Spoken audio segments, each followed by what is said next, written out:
third button now. Interesting. Why is there a third button? Oh, Oh, that's dear. really annoying. From the I'm top. sorry. Yeah. Oh, no. Why is there a third button? Good dry run, guys. Good dry Well, run. I appreciate the DM advice, guys. Yep. That's a whole Yep. video by itself. Man. Yeah, seriously. Oh, I don't know where that's gonna go. Oh, I know what happened. Once I hit I had it open on my phone. Once I hit the appointed time, it just wigged out. I gotcha. Interesting. Oh, now there's a third button. Okay, I will definitely remember that for the future. And it's counting the time as if I started before too. Oh, that's super confusing. Okay, well, all right. Let's start this again. I'm glad you brought that down so that yep, Good catch, Lacara. yeah. Catch. I thought my thing was just behind again. Hoo-wee! Okay. I like looked at it after you said it too, and I was just like, oh, that is weird. Like, wait a sec. Thank you. Okay. Yep. Well, and even told me I was at excellent streaming and what have you too. Okay. Don't believe OBS anymore. That is what I have learned so far. OBS, more like BS. Yeah, seriously. It really hit you with the April Fools today. Yep, that's the April Fool's joke. We had a dry run first. But now that we're actually here, I want to make sure we do our introductions this time because I realized we forgot that last time. But I am Kage Okami or Scott. You guys can call me DM Okami or Scott, whatever you prefer. I don't have a cool epithet yet. I will get one eventually, hopefully. And joined what? Nope. And I am joined by 3 other DMs today. I'll kick it off. DM Bacon. I did start in 5e, but branching out to other systems and worlds. Been building and part of these awesome built worlds for I think COVID. I think since COVID kicked off, as probably a lot of us did these days. I am DM Oh no, after you. critical time. I am DM Lacara. I have been playing 5e for about 5 years and have been a DM for a grand total of about 4 sessions. That's fact. I am DM Shin. I had also started in 5e, but have started branching off into a lot of other systems, including the older days of D&D. I have been playing since a little bit before COVID, but I think being locked inside while the world ended really made me enjoy dice and dungeons. So I'm glad to be here with everybody again. Ain't that the truth? And we actually had an awesome conversation right before we thought we had started. Come to find out we had my not, bad. with DM Lacara April about Fools. her first few sessions and takeaways. And honestly, I think we should just wrap that all up one day and do another session when we're all free. It'd be pretty cool. Oh, Yeah, that would be fun. Definitely down for that. I definitely love to talk. Things you starting don't think days. about as a DM. Yeah. When we were all wee babes. I will say we didn't have DM Lacara I can't talk. What's happened to me? Last time, this is because I was on the phone all day. My speaking powers are finished. We'll fix it in post. Just kidding, we won't. No, that sounds like more work. But last time we missed you, DM Lacara, so I wanted to say that if you wanted to, or if you have anything to say about the 4 subclasses that we went over last week, so we checked out Speed Demon, Titan, Vigilante, and Super Soldier. Do you have anything you want to tell us about how you feel about those 4? No, I think you guys did a good job with that, and I wouldn't want to slow down the momentum. You guys covered it. Let's keep on trucking. Sounds good to me. Wouldn't better if we had you there. We miss you. Agreed. And this is I'm glad you context. were This back. is the empowered homebrew class by Tundra Boy. Mm-hmm, Tundra Boy. For generally, it's written for a 5e setting. You can adapt it as you will. You'll obviously have to change some of the mechanics, dice, and everything. So, but honestly, we kind of have our own feedback on doing that anyway. So that's kind of what we're here for, is giving our feedback, how we would use it, if we would use it in a current campaign, or what kind of campaign we see it really shine in. And now we're up to the Astounding Powers, right? Right, Okami? Yep. Mm-hmm. This is actually the end of the very first document. I said very first. There's only two. He made Empowered, and then he moved over to Extras. So this is the end of the Empowered document. And Astounding Powers function kind of like Meta Magic or Eldritch Invocations if you were a sorcerer or a warlock, respectively. I do wonder, though, obviously, last week we talked on it more, especially when it came to the Vigilante and the Super Soldier, which we kind of resoundingly decided were severely underpowered compared to their fellow subclasses. I am wondering if these are going to really add some fun fixes or maybe some cool flavor for a player who did choose those previous subclasses. Maybe something to make them stand out. I was thinking about that, like, oh, maybe you're supposed to supplement, but I really feel like the Astounding Powers kind of come off more like feats. Yeah. Yeah, they do kind of look like, well, and underpowered feats too. Like most of these are like one tweak. Unless you get like a ton of them, I don't think they're that. Yeah. Which is a shame because like this is almost a spoiler, but not because I decided against it. The Super Soldier concept would have been awesome for one of the like head bad guys in my campaign, but like not like that. Not that underpowered. So yeah, and it would be nice to see that rebuilt. Tiers 1 and 2 for the Vigilante and the Super Soldier, they're pretty good. And then you get to tier 3 and 4 and you're like, I can't possibly like keep up with the rest of my team. What happened? Well, underwhelming. Thank you for the sub. That means my stupid notifications are actually working for once. Okay, OBS failed me on some front, but here it's working. So thank you, OBS. I'm sorry we made fun of you earlier. Nice. Little miracles. Go back to the table for a second. So it was 2 powers, and then level 5 you get a 3rd power. He doesn't list them here, which is weird. He only put the Astounding Powers in the table at level 2, so I had to go down to figure out where they are. He says because he lists them later as power manifestations. On the right column, right? Oh wait, no, I'm wrong. Table. Yeah.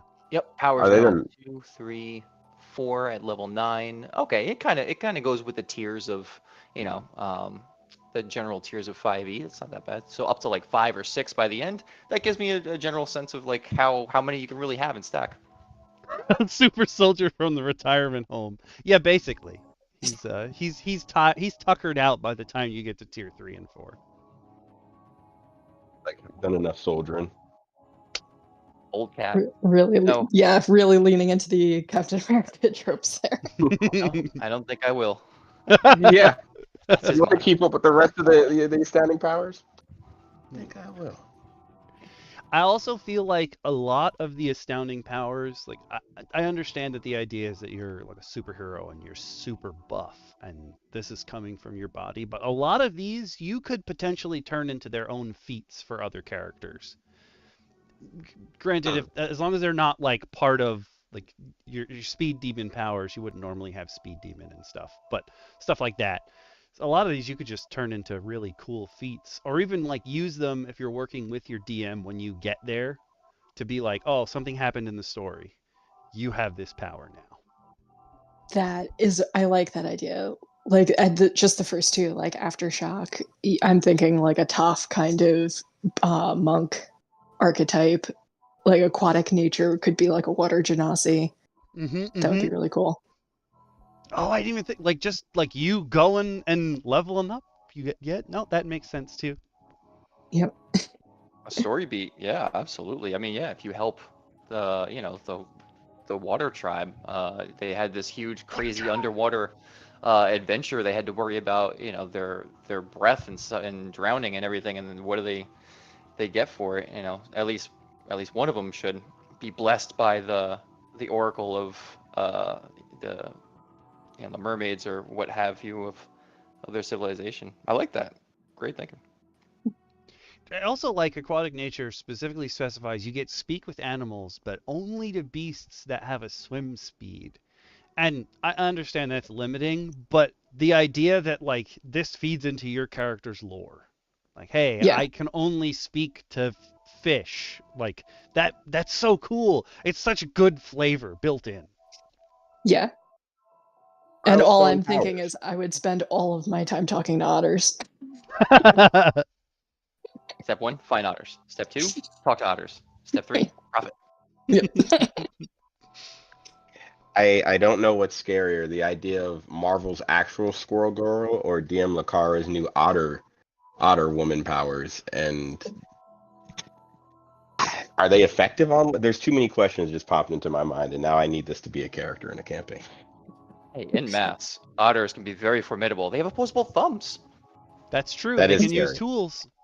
Have you If guys heard raptors about can what they open do to doors. baby seals? Oh, No. Please tell me they don't club them. I don't know why. That's immediately where my brain went. I guess because tools. No, it's worse. Google it at some point. I don't want you to end up with an explicit tag on the video. oh my god, I just have a whole otter-themed campaign now I have to build. Thanks for that. Mouse Ritter, but replace it with otters. I think Otterfolk is Let me know another what that is. addendum race that they recently added, right? Otterfolk, Turtlefolk, hares, the rabbit folk. The rabbit folk have a really neat ability. They're the only race that they can add one of their modifiers to their initiative because they're springy.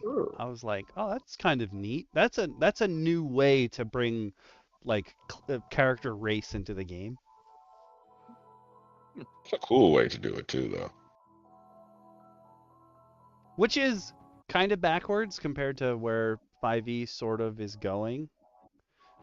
Where like they don't want you to get any bonuses from race. They want you to just build your character in the one D&D setting. So it's kind of weird that they were like, here's this race. They get something real cool.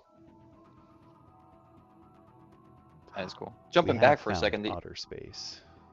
Oh my god. Aftershock, I think, is pretty cool. It's not damaging. It's not like a thunder wave necessarily, but it has the potential effectiveness of one. And this reminds me of I've played a lot. I think 400 hours logged in Baldur's Gate 3 now, but they really impress using the environment because that's a huge part of the battle map. The whole game is, a big digital battle map.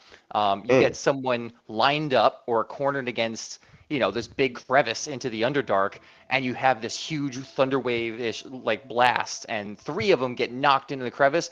Boom, gone out of the match. You just use tactical advantage, your powers, and the environment to your control. That would be really, even if it's not damaging, that's a really cool, use of it if you can pull it off. Well, I think we said it last week as well that the environment is kind of, in a weird way, like the third player in every combat versus the GM and the players. Because the environment can have boulders that people knock down, crevices like you mentioned. You even walking into a room with a chandelier, a tavern with a bunch of chandeliers, taking out the chandeliers to take out the light. It's a functional tactic, and it teaches your players to look beyond their character sheet for answers. I love because that. sometimes you need to search, for the answer elsewhere. And I think that can make for some fun combat scenarios too. Absolutely, and it makes it feel like it's more of like an actual physical place instead of just, I've been presented with this puzzle. How am I going to like work my way through it? I love that. I also see that Aftershock specifically says creatures, but like imagine giving this to some random enemy And like you said, like they've set a trap with rocks on the top. And like that's how you start the encounter off, with that creature up at the top, and he does an aftershock, and there's like a big clap, and all your players are like, what was that? And then you have that, now they're ready for something crazy to happen. It's just rocks raining down off of this precipice upon them. Mm-hmm. And their escape was just cut off. Yeah. I'm gonna put aftershock in my homebrew feats section. I think that's fine because it's not damaging. You don't really have to worry too much about it. A lot of these I notice aren't specifically damage based. There might be like a modifier edition, but for the most part, they kind of make it a mechanical benefit in some way, which is good. You don't want people just min-maxing around numbers. You want them to use cool stuff, cool abilities that they can't otherwise use in the existing classes. That's why we're here, right? Yeah. Aftershock. Sorry. Boop. Oh, well, it's doing the thing. I'll worry about that later. One note, sometimes if you take out a piece, if you take out something that had a link built into it, when you paste it somewhere else, it doesn't show up as a link, but it functions as a link, except it doesn't because it'll have the copy paste of all the links it's ever been, and it just wigs out. So I'll deal with that later. Microsoft. Also, like arcanes, giving a character, I think like when you just learn a spell that you can cast at will without using components, those are amazing feats to give a player like a story beat. I think so. I've got to say, I was really disappointed that it was called synesthesia, but it wasn't actual synesthesia. Yeah, I feel like sometimes there's a lot of people who I'll come across on Unearthed Arcana, the subreddit, who try to use the biggest word that they can find, and you're like, that word doesn't mean what you think it means. We talk about boring monologue. Yes. I have a note on it, and it's literally the greatest thing I can think of someone utilizing. But I would only, and I think we mentioned it last week, you would have to play this up and really RP this for me as a player if you're using this. Oh, yeah. Like, I want to hear the boring monologue. They say, like, in the rules, one of the things they're like, oh, hey, if you, and I notice a lot of people do this, they emphasize this when they're running a Powered by the Apocalypse game, like the 2d6 games, where you won't have to roll if you role play. And I feel like boring monologue, like if you cast Charm Person and you tell me exactly what you're saying, I won't make you roll. If it's a good argument, like, you go for it. You've done it. Bonus points if the player just starts going off on a tangent and everyone's like, what the fuck are they talking about? And he's like, that's my boring monologue. Everyone watch as I convince this character. But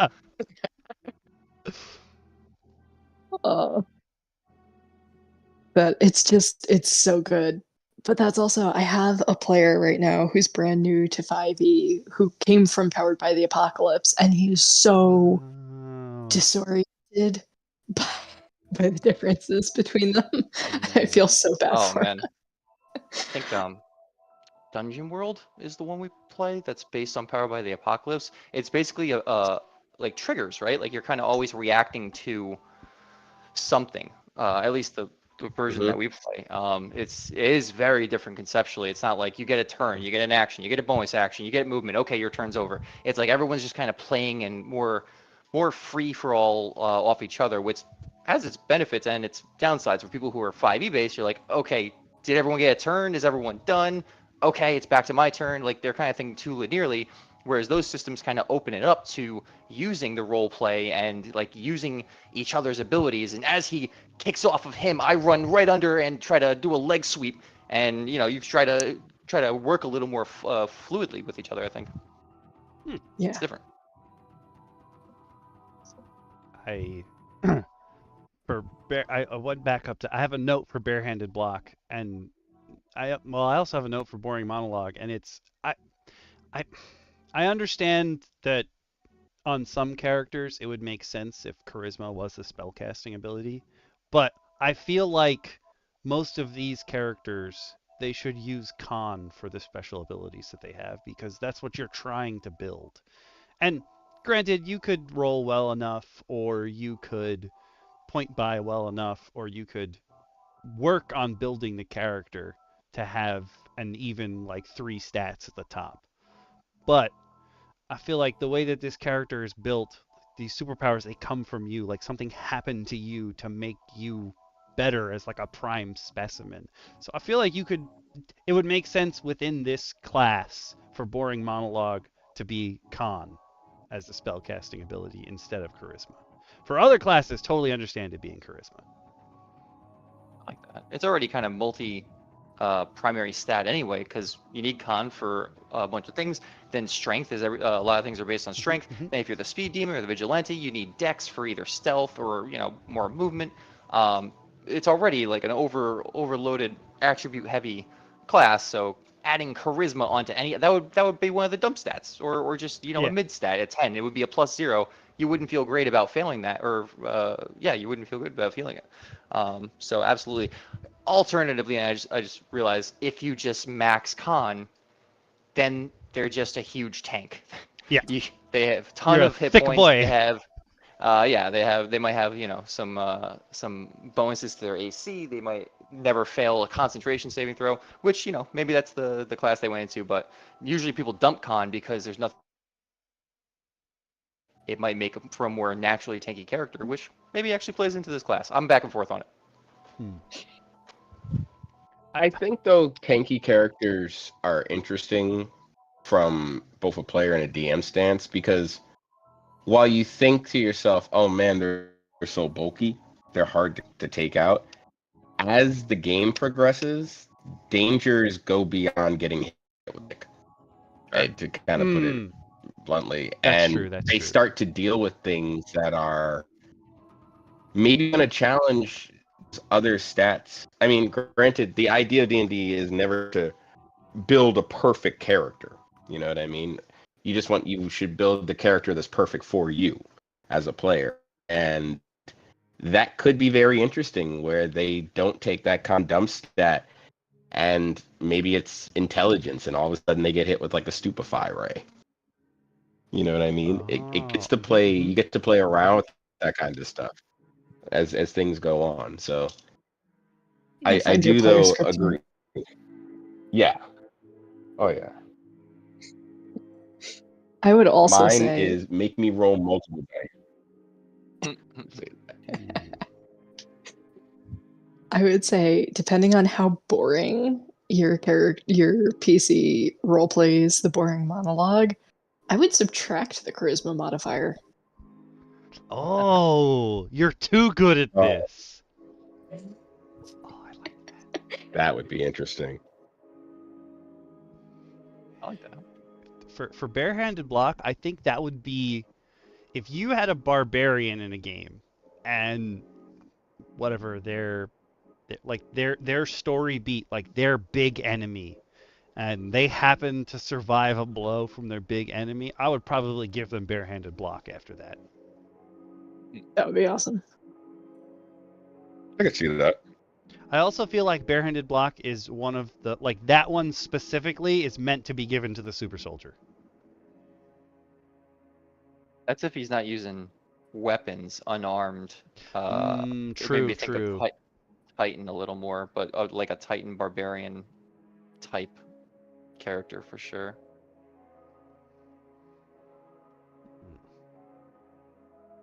All right, moving on to burst energy. Whenever you succeed on a strength or dex saving throw, gain temporary hit points. I mean, that's fine for me. I feel like at 13th level, giving you a 1 pure strength die, though, since the prereq is 13th level, that seems kind of on the low spectrum for what you're intending to be blocking at 13th level. Yeah, the temp HP is nice, but I don't know. I feel like this would be better off either early on and kind of like themed as like an adrenaline rush kind of thing, Mm. or or kind of just changed in general. I mean, by 13th level, I don't even think a fireball is much of a concern for you. Because in most cases, fireball stops becoming an issue for monks and rogues at certain points. They can just stand in a room full of fireballs. When they get Good old evasion. evasion. Ah, good stuff. Good Our stuff. speed demon didn't get evasion. Did he have something like it? I don't think so. I know Vigilante gets something like it, but I don't think Speed Demon does. I guess Huh. mm, um, the closest they have is Bullet Time. So I guess the Yeah. advantage about this is you can use, if your DM is nice enough, you can use the 4th level's opportunity to use a feat instead, and choose from existing 5e feats. Plus, with this class, you get to choose powers on top of that. So you kind of have a good amount of choices between the two to really fashion your empowered to be unlike anyone else. Hmm. Mm. I like that. Next one is obviously Spider-Man. If you're not wearing medium or heavy armor, you can climb. I personally feel like this belongs almost specifically with the vigilante. Yeah, 100%. Like this, Oh, I like if you do guess, go the or vigilante Speed route. Demon. Sure, they're going so fast. Yeah, that is true. Speed demon, I guess you could argue as well. But I definitely feel like for vigilante, they need stuff like this, especially if Yeah. you're going to have to continue to play with shadows. Now you not only deal with the shadows on the floor, but the shadows in the corner of a room.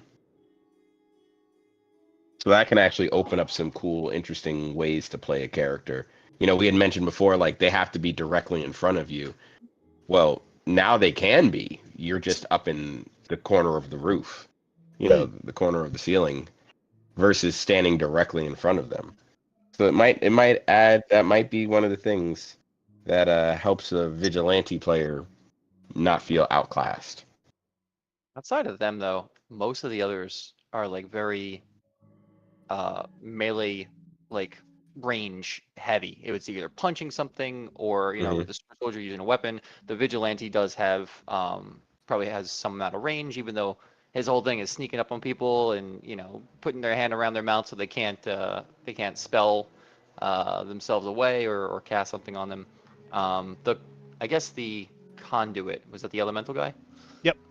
Is Yeah. ranged as well. So it's kind of cool to think Oh. Cyclops just running up, a thing just standing Okay.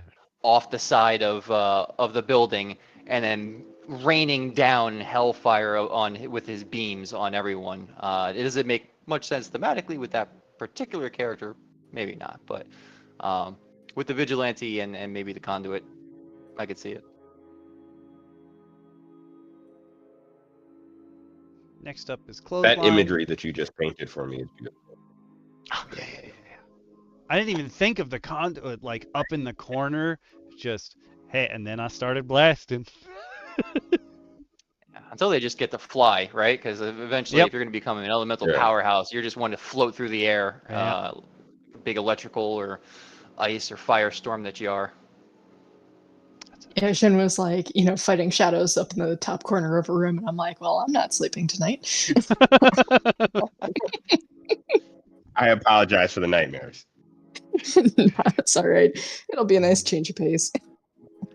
Listen, you just got to think of your nightmares. When I was little and I would have a really bad nightmare, when I would wake up, I'd be freaked out. And then I'd be like, you know what? The next time I have a nightmare, if they can do it, that means I can do it too. Oh. I have lucid dreaming as a kid. Damn. I have woken myself up from many a dream being like, nah, this wouldn't work.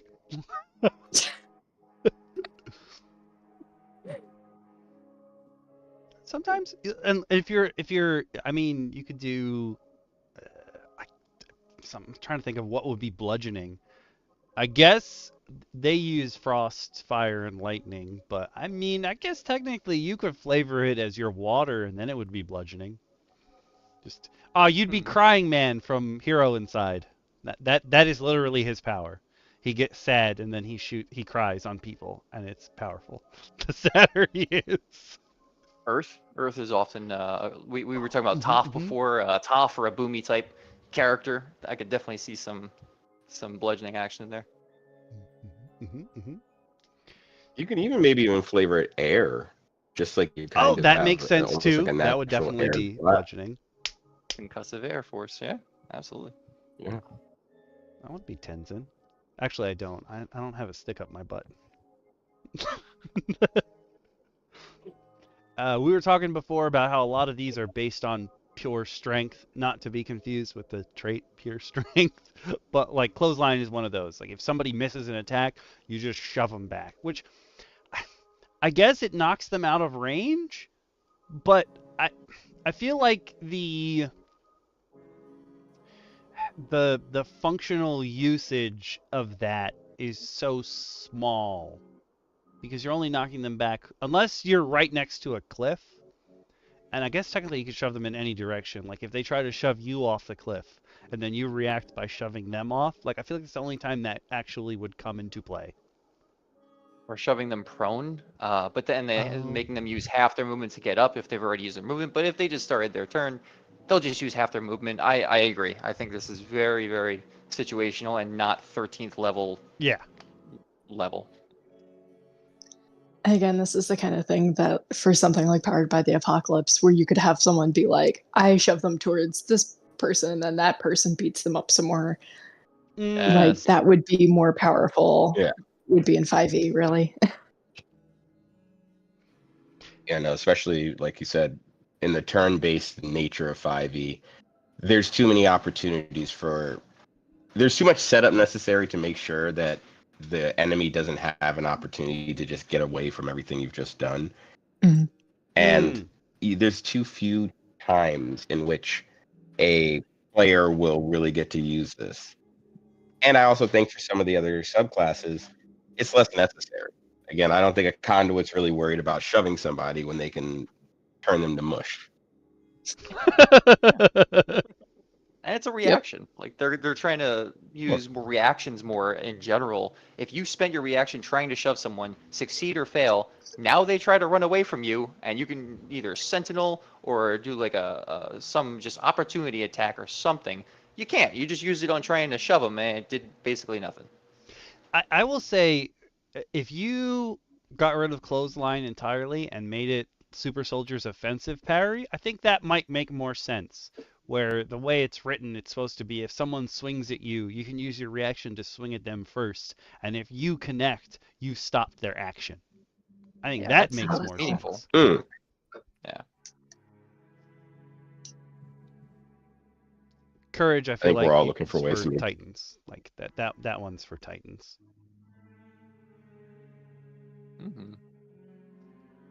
It's interesting though because it requires you to be tiny.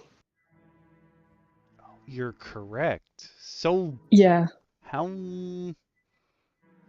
Wait for so courage. It's almost meant for like a halfling titan. Or one of those, like, bunny folk or anything like that have come out soon. Fairy is also tiny. God, now I'm just picturing like an gnome. entire like. This is for the forest folk. A superhero Redwall 5e campaign. Oh, I wish VF was here. He might. Well, if you took out 5e, probably. Empowered forest folk. I like it. Actually, that's a pretty good one. Like someone did an experiment on you and they spliced in animal D&D. Yeah, They spliced in animal yes, DNA. Oh man, almost like Rocket Raccoon. Yeah. Yeah. But hopefully less gory and well, maybe that's part of the backstory. Yeah. Yes, you can be Zangief. Yeah, there's a lot of ways to play with it. But a crappy You can always Zangief. protect Russian sky. Not a fun Zangief. Daredemon, I have a note for. I don't think I've ever seen a feat or anything else give you 2 different senses at once. Can you scroll up? It's not there on the stream. Oh, might take a second. There you go. Okay. Oh, I see. Right. Yep. Nope. Now I got it. I'm not sharing the screen. I should have shared the screen as well with you guys so that you're not in slow-mo with what's going to the stream. That was my bad. Tremor Sense and Blind Sight. I mean, both of those are amazing. 5 to 10 feet. That's kind of useful, you know. If you're that, I guess it goes right along. They have demon in the name. If you're the speed demon and you can move around the entire map in a single movement, you can literally comb the battle map and see or hear or feel anything within 5 to 10 feet of you and reveal it to your allies. Hey, this guy's here, this guy's here, this guy's here. Then all your allies go and boom, boom, boom, boom, boom, and they thought they were hidden. That's a pretty cool use of it. How else would you guys use it? I never thought of that I would also see application. this being a vigilante. Yeah, I was thinking all in the vigilante. You've taken it to a state I didn't think of. I'm just thinking of the vigilante in a dark room. No longer needs light because he has blind sight and tremor sense. You know, when he takes out those 2 guys in the upper room for his team and everybody's running up the stairs to see what's going on with all this commotion, he senses it. It kind of creates a very interesting narrative point for the player. But your idea is, wow, that's actually really cool. I'm with you, Shin. I was thinking specifically offensive, but as recon, wow, that's great. Mm-hmm. Oh, that's amazing. Demolisher, my note for this is this would have made sense for in our campaign. One of our players is he's playing Goblin Slayer, but it's not Goblin Slayer from the anime. Originally, what he wanted to do was he wanted to be able to use improvised weapons vis-a-vis. He only wanted to throw things that he found in the environment. And at the time, just looking at the base stats for improvised weapons, I was like, you're going to be crap. Everyone can do it, but you're never going to deal damage. And so he changed his strategy up to be an archer. But this kind of makes sense because you're so strong. Everything you pick up and hurl has like so much more force behind it.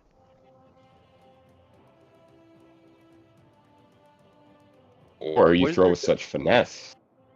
Yeah, you know, like your bullseye or Hawkeye, you just know how to release it. Gambit too. Yeah. What's this die go up to? Was it like a D12 or something? I think it is. Yeah. I think so. Yeah, D12 is the max. All right. I mean, yeah, instead of a D4 on every improvised weapon throw, up to a D12 by endgame. That could be an interesting build. You've got, you know, probably some tavern brawler mechanics going on. You're very handsy, grapply, shovey. I can see this working for someone like that. If it wasn't tied to your pure strength die, I would say, oh, this would be a really cool. What up, VF? I thought this would be a really cool feat, but you'd have to find some other. Maybe you could do this as like a. This is something. If our Goblin Slayer had started the game with it, I would have just raised him up, like after he hit certain levels, like given him more power behind the things he's throwing because he's better at it. You got to tweak it a little bit because it's not. If you're not an empowered, you won't have a pure strength die. But I thought that one was kind of cool. I wish I had known about that when we started our campaign.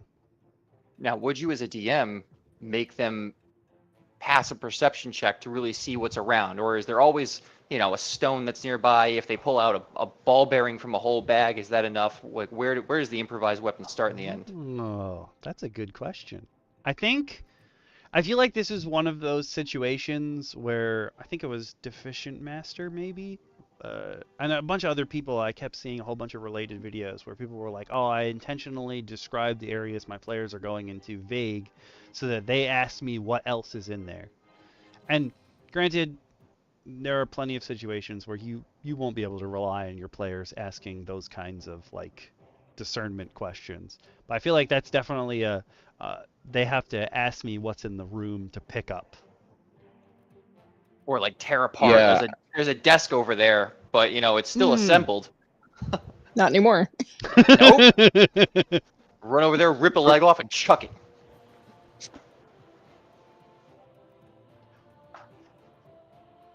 I feel like, what was it? It's the super soldier that has that trait where you can break weapons, which basically changes the entirety of the game. I feel like if you were playing in that game and you wanted to do more of what Goblin Slayer does, because most of what Goblin Slayer picks up in the anime and chucks at people is already like damaged or broken. And when he's done using it, he throws it. Maybe if you were playing a game where every single item had durability, I think it would be cooler to just be like, oh, it's done, and just chuck it at someone.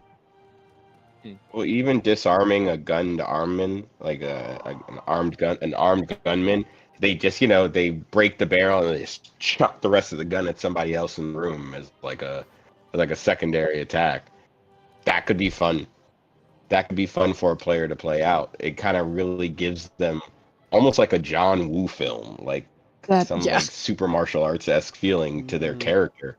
I was just having so many. And that could be fun. So many Jackie Chan movie flashbacks. Yeah, you could literally make superpowered Jackie Chan, and I'm with this.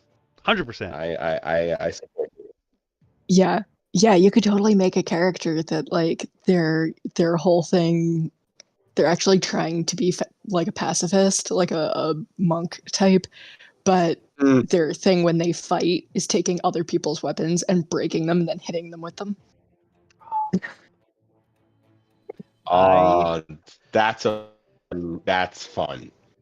I like that. That would have been the smarter thing to do. I ran an encounter with our barbarian who always wields 2 morning stars. Well, he doesn't always, but most of the time he's wielding 2 morning stars.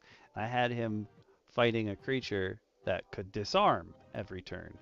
But like, if you knock one weapon out of someone's hand and technically they're not pulling it out anywhere, technically it's a free action to pick it up. And no matter what I did, I could not knock both weapons out of our barbarian's hand. So every turn it was, I would knock something out of his hand, he would free action, pick up the other morning star, and then hit me with both of them. And I was so mad. I was like, this should work way better than it is working.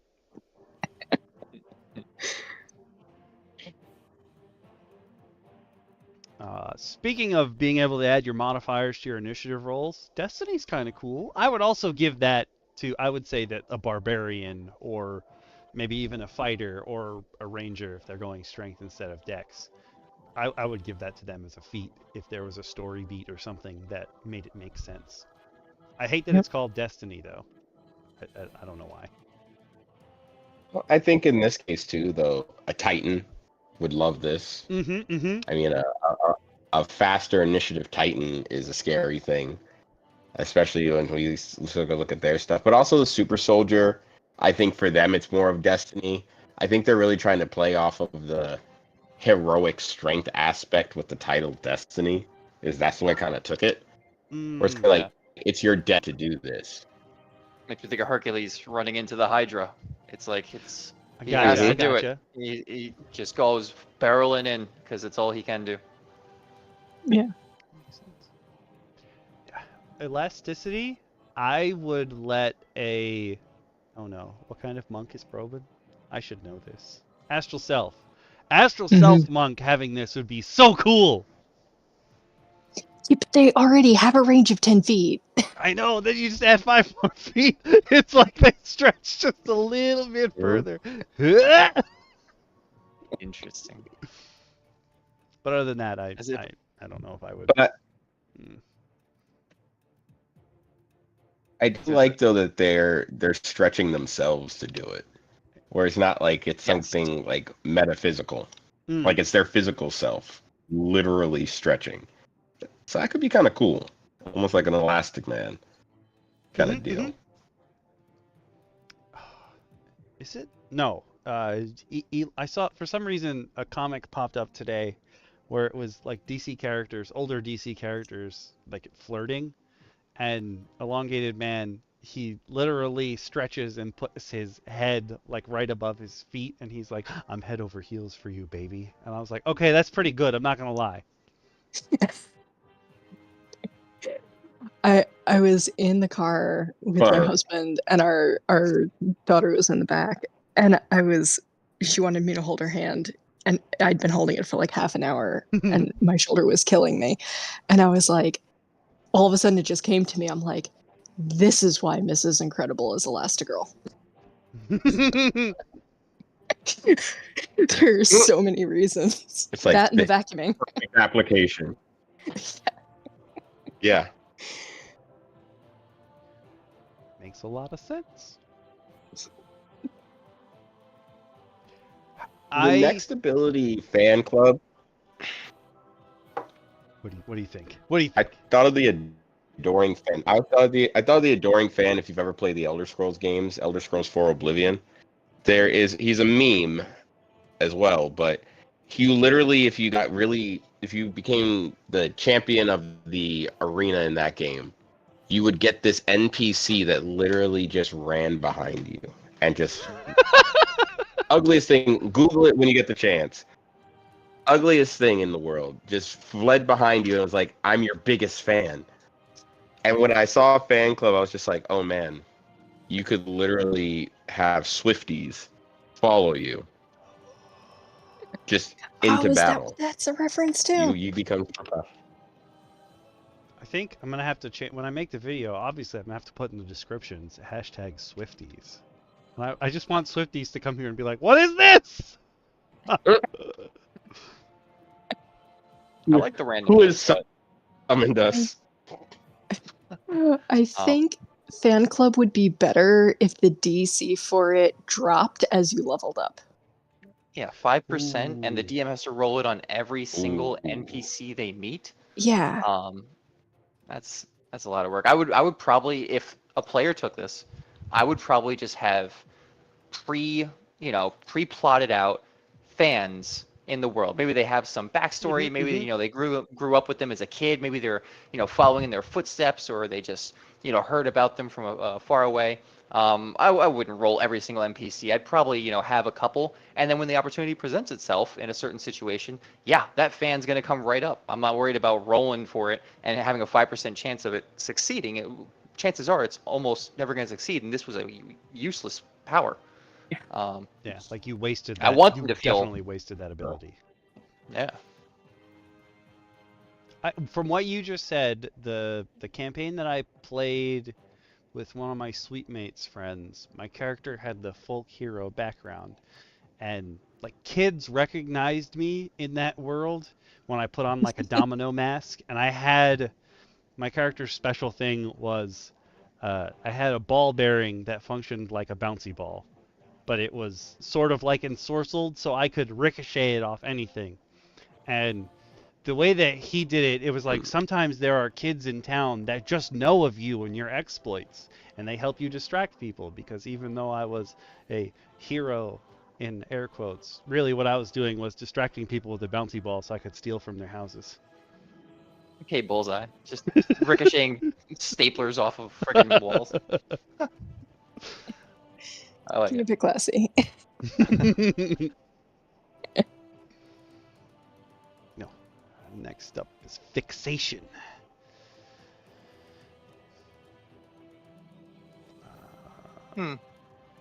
It's kind of neat. This feels like the vigilante should have gotten that over that stair, or added to that stair effect. Ooh, I could see that. I could see that. I think it was like the 13th level.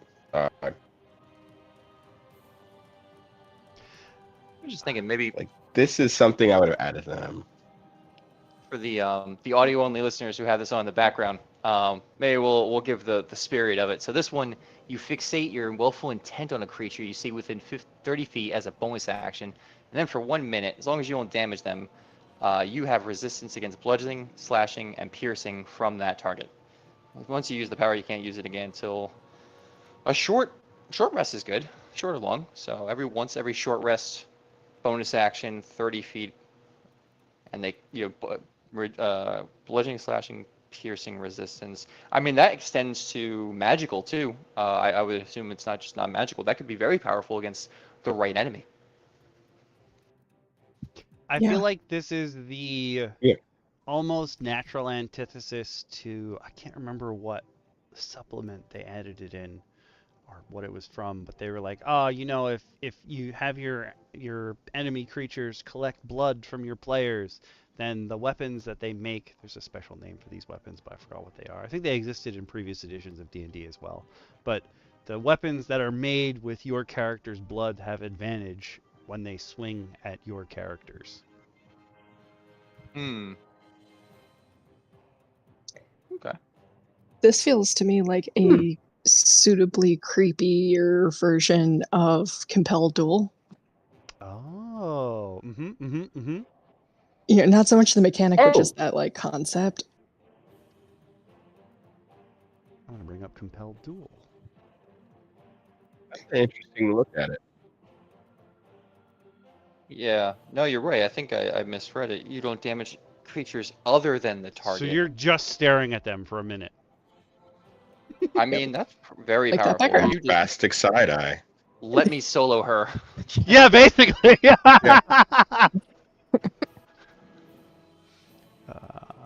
The eyes of your soul peer through the pot as you just stare them deep in the eyes. I respect this.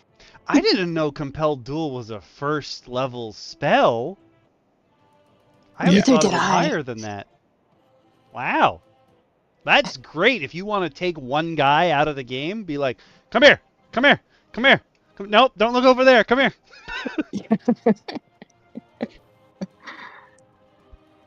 Oh, interesting. I didn't make that connection either. Well, the Especially barbarians do because that. you're so tanky as an empowered. Yeah. I guess at 9th level, right in the middle, like you're pretty good. If you want to just take that guy out of the game for 10 turns. Well, he's going to be wailing on you. But yeah. The ancestral Not barbarian. successfully though. No, not successfully. Ancestral barbarian has this thing where if you damage an enemy, I believe this is how it goes. If you damage an enemy, and they have to succeed on some kind of check, or maybe not, and anything they do against anyone else, they have disadvantage on the roll, and they have resistance on the damage. So you're pretty much encouraging the enemy to only hit you because you're going to be the one taking full damage and not disadvantage. You kind of incentivize your DM vicariously through this character to only hit you, and you as a barbarian are already having damage, so it's like a win-win in those situations. This kind of brings it down to some reasonable amount, but this doesn't even have a roll for 1 minute.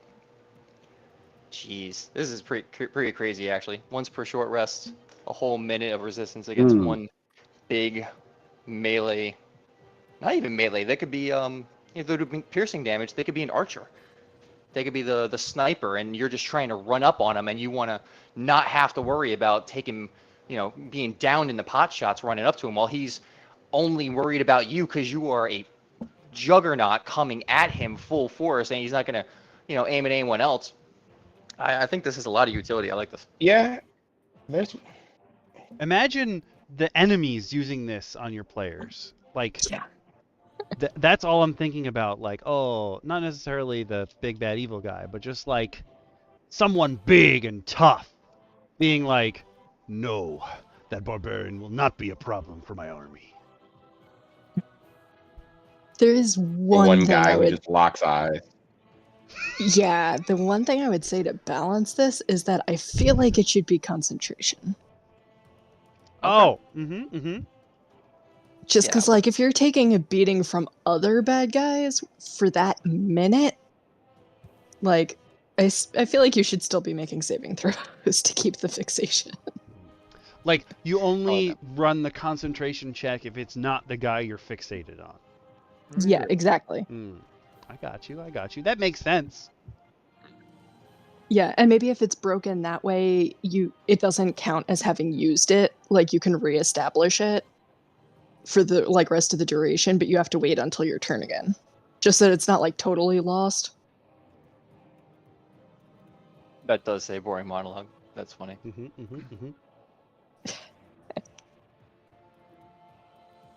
Haven't you wanted to turn someone to your side just by being boring? I do it all the time. What character can we draw this to that has like the boring monologue in pop culture gaming that we've seen? I was gonna say Beast from the X-Men, but everyone just gets mad at him when he's boring. Yeah. He always has to say it in a smarter way. Okay. I like that. We'll stick with that. Here's the one we all know everyone's gonna take. Flight at 9th level. Just whoop! I'm out of here, boys. I think it's weird though that you're not allowed armor. Right. Well, So I think this is anti-super soldier.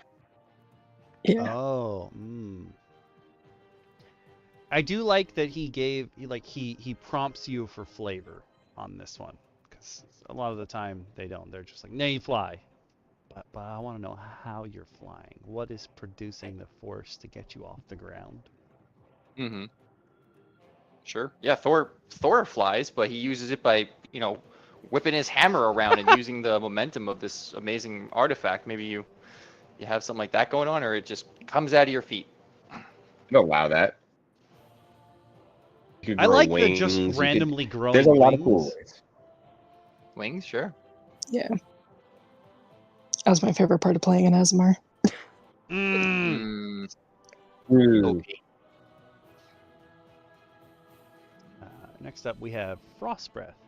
What up, Grimjack? It's okay, there'll be a VOD. You can always watch us later. Because Grimbo. But no, Frost Breath is weird to me because I can't imagine it being first on many people's list, but it also seems really interesting that it's just a con save and not damage. Like when I first saw it, I was like, "Oh, you're giving someone Frost Breath." I'm thinking you're going to be able to hurt them, but it's really kind of like fire extinguisher breath in a weird way. Yes. If they're within 15 feet of you, it doesn't matter how little their speed is reduced. It's already. Yeah, they're gonna be on top of you. Yeah. Yeah. Yeah, I feel like 15 feet is weak. I also feel like the water being frozen, if there's no creatures in it, it's like, why? Lame. Fire extinguisher breath, I love it. I feel like he was trying to put this in line with Aftershock, and that's why he did it that way. But I feel like it's too weak to like waste a super ability for a chance to take away someone's reaction. Also, outside of the conduit and slow them down 5 feet. Yeah, exactly. Outside of the conduit, the elemental subclass of this class, and specifically within the ice kind of sub-genre of that, who's going to have frost breath? Like, it thematically is going to be a little weird. Then again, you could say Superman figured it out, how to super chill the air in front of him, and he's not necessarily an ice elemental, but I don't know. Having the others do it just at whim, like a vigilante. Maybe a speed demon. I can see a speed demon doing it. How kind of like Barry whips his arms around really quick and extinguishes flames with his tornado hands. You can flavor it in different ways. It's me playing Smite. Back in the day when you didn't automatically get speed ups based on your level and there were items for speed boosts, I used to do a thing where Amir's like one of the tank characters in the game. And the Frost Giant Amir, I would give him all speed items and cooldown reduction. And I would literally run in front of other players and freeze them. And then run forward a little, wait for them to unfreeze, and freeze them again. And I would just keep doing it till I ran out of mana. I never could kill them, but I would just be really annoying with it. Piss them off with crowd control. Yeah. I would be extremely annoyed by that. And as a former Smite player, I probably would find you in a dark alley. No. And then steal your shoes. You will get ganked. It's so good. It's so good. That's a good point in the chat. That Frost Breath is also a bard spell. Oh, It is. Oh yeah. Oh. Oh yeah. And I'm sure it's better than this. It's got to at least have better range. 15 feet is so bad. Yeah. Let's look it up. I'm gonna keep this tab open. I don't know why I put it away before. That's stupid. What? Why is fresh breath come up? Oh, I bet you it's. Is it Breath of Frost instead? No. Because now they're selling Mentos. Hasbro is so down on their luck. They had to pair with Mentos and shill it on D&D Beyond. The fresh make. Oh, I see what you're saying, Joker. Yeah, that makes sense because there's. Well, I was gonna say it's because they're so good with their tongue, but that gives a different connotation. But I got you. I get it. I get it. Is it 5e? Maybe it's older edition or a different edition. Oh, could be. It didn't pop up for me on D&D. I mean, that's not obviously not the end all be all. There is. I know Breath of Frost is dragon. What like the dragon breath? It's a cantrip. Oh. I found a cantrip version of it. But I think it's trying to be like a cone of cold-esque idea. Oh wow. Yeah, that's what I originally thought that Frost Breath would be like maybe a slightly weaker version of Cone of Cold. But Sure. Still doesn't do that. I thought maybe he was trying with the Astounding Powers to keep away from dealing damage. Like how, like, what is it, Control Water specifically says, like, whatever you do with the water with this, it can't deal damage. But, like, you want to be able to deal damage with these things that are taking up space. Like, you want something great from them. They're part of your level ups.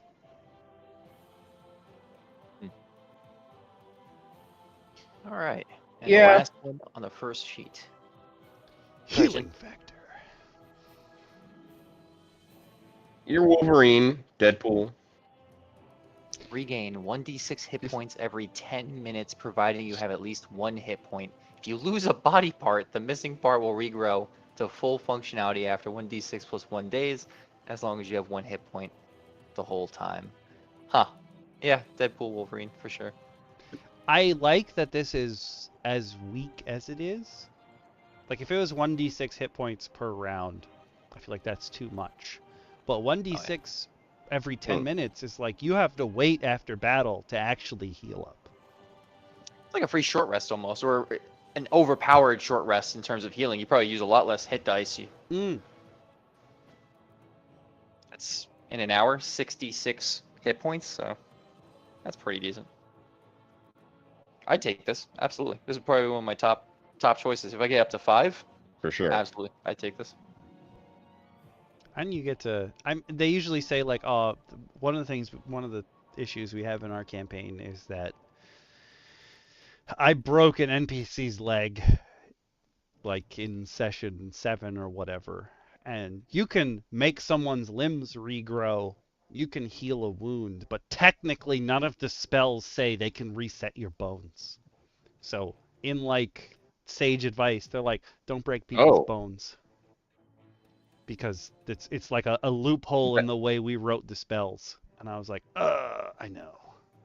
Now, where do we draw the line if you lose a body part? So are they just doing, like, they're just giving away kidneys, and they're like this super...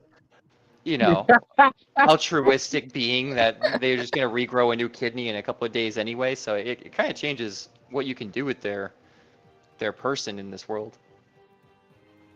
That's a great point. I think if my players wanted to regrow and sell black market organs from their character, I think if that was a specific situation, I think I would play something into it where over time, like maybe they keep rolling like a con check every once in a while, and like they just don't grow as fast as they used to.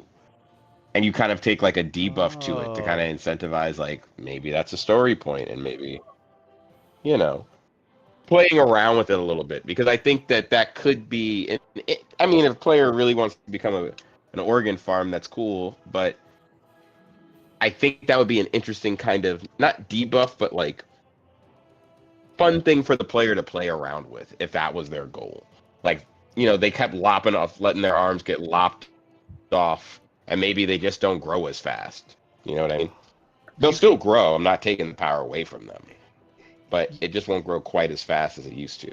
You could also go the other way, like Anil from New X-Men, whatever. One of the kid teams of the X-Men.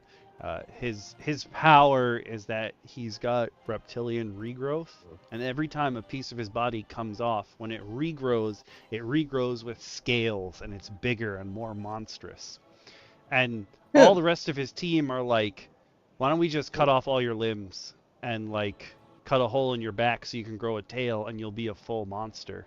And he's like, I don't want to be a monster. I like being normal-ish. Like right now he's got like one big huge arm and a super long tongue, and I think he did grow a tail at some point. But like he gets stronger every time his parts regrow, but that makes him less and less human. You know what I would pair that with? The guy who throws improvised weapons. You just rip off your own tail, chuck it at someone. Oh my god. As like yes. big move for the match. Yep. What is his name? You know exactly who I'm thinking of. Shin. What is his name? The dude from Mortal Kombat. Not Reptile, is it? No, I think it's Havoc. Is it Havoc? Oh, yes, Havoc. It's Havoc. Yeah, he has the ability to hyper grow limbs when in Mortal Kombat games, and he essentially fights with his body parts. And one of his special grabs is that he latches this like bloodline to you, and then he snaps his own neck to send the nerve pain into your body to make you feel like you snapped your own neck, and he just fixes his head again. It's the funniest thing in the world. I would definitely play Havoc.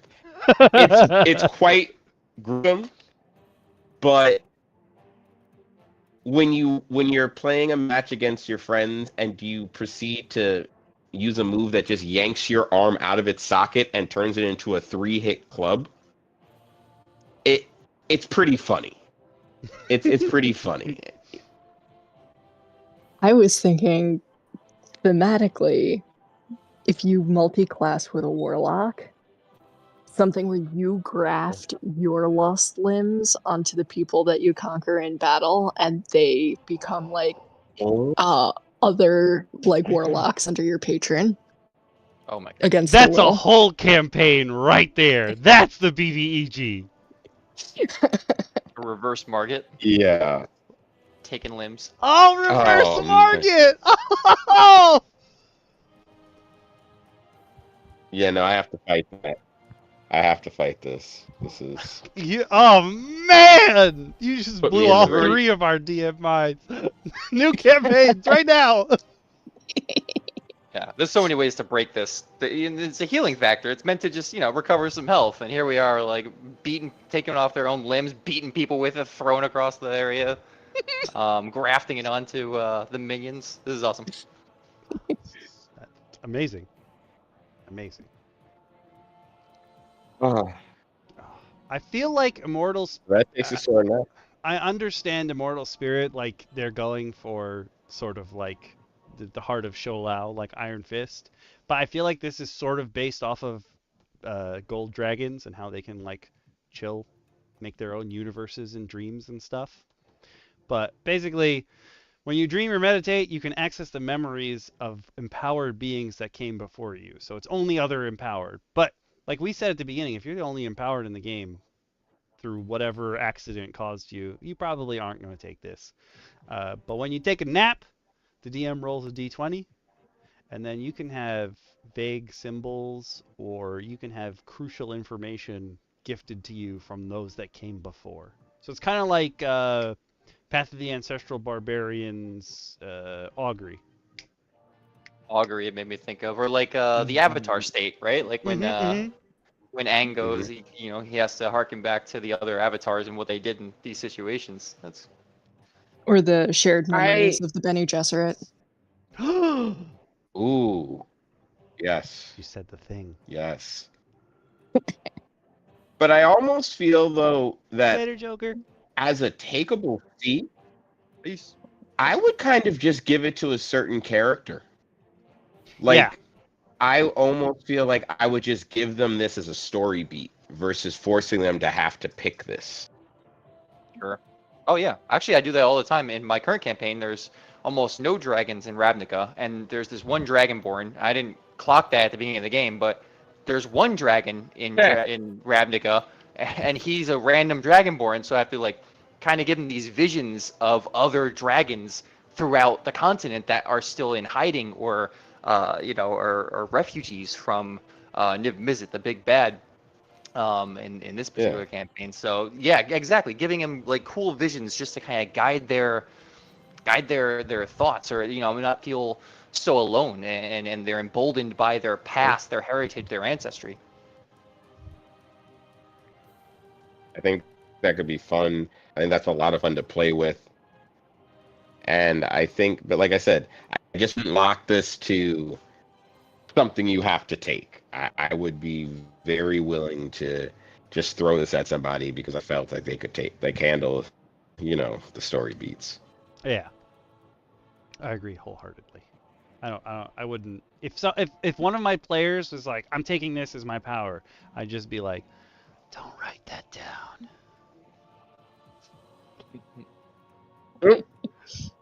Yeah, keep that off the list.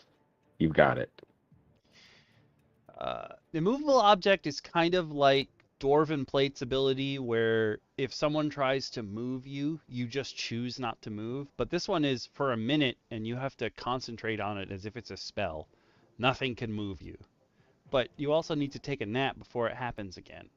I don't know. I feel like, even though it's 5th level, so it's pretty low, I don't know. I feel like this is very niche, but also not like I wouldn't want to waste an astounding power on a movable object.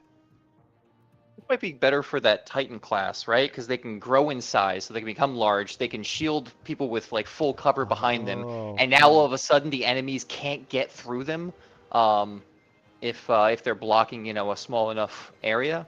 I can see this working with maybe that class at least. Anyone else? I think this. Maybe the super soldier buckles down and just becomes immovable, kind of like in a very defensive Cap pushing something back-esque way. Okay. But even that's kind of a stretch. Medium-sized creature. It's not going to fit for everything. Yeah. Excuse me. Impact forces, whenever you successfully shove a creature, you can choose to both push the creature 5 feet away and knock them prone. Honestly, this one's super useful. Yeah. This is what we said we wanted in the other one. Oh, hell yeah. I would give this to if a player was I'm going to make words one day. Wow. Okay. Thanks, brain. If a player was like a fighter or something and they got really good at them trips and stuff, I would be like, you've learned after a couple levels, like you've learned to be able to push and trip people. With the amount that I think we've said you can like learn this or gain this by story beats, this kind of would be a cool campaign, like a training exercise, like the X-Men in the in their room. Forgive me the name of it. Danger room. The danger room. Thank you. They actually train. You could have time lapses of things they do in between their battles that they can actually gain powers through and have like a cool little empowered team up. What's it called? Montage to actually like work through uncovering a feat or something through. So. I like that. That could be a lot of fun. Next one up is instinctive reflexes, which is obviously spider sense. But if you're subjected to a strength or dex save, you can use your reaction to gain advantage on the roll. I think that this is a great ability for people who have evasion. Like, this is the ultimate evolution of their evasion.